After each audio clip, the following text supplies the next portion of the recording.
यातील जो आरोपी आहे शिवदास तुकाराम गीते याने सकाळी 4:30 वाजता आपल्या राहत्या घरामध्ये आपल्या पत्नीची घरगुती कारणावरून भांडण झाल्यामुळे आणि चारित्र्याच्या संशयावरून शिलाई मशीनची कात्री मानेमध्ये खुपसून हत्या केलेली आहे।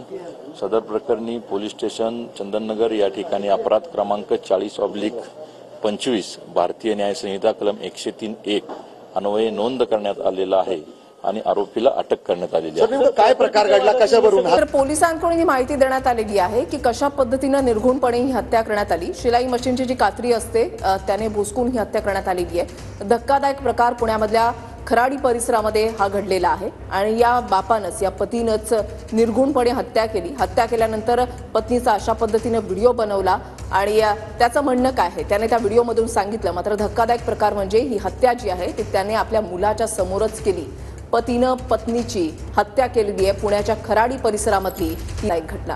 अगदी प्रॉपर्टीच्या हडप करण्याच्या संशयातनं पतीनं आपल्या पत्नीची हत्या केली आणि या घटनेमुळे सर्वत्र खळबळ माजली आहे। विशेष म्हणजे या पतीनं त्या घटनेचा व्हिडिओ सुद्धा केला आणि त्यानंतर तो स्वतः पोलिसांकडे सरेंडर झालाय। या संपूर्ण प्रकरणामध्ये आता पोलीस अधिकचा तपास करणार आहे। त्यानंतर या व्यक्तीकडून काय सांगितलं जातं त्याच्यावर काय कारवाई होते तेही पाहणं महत्त्वाचं आहे।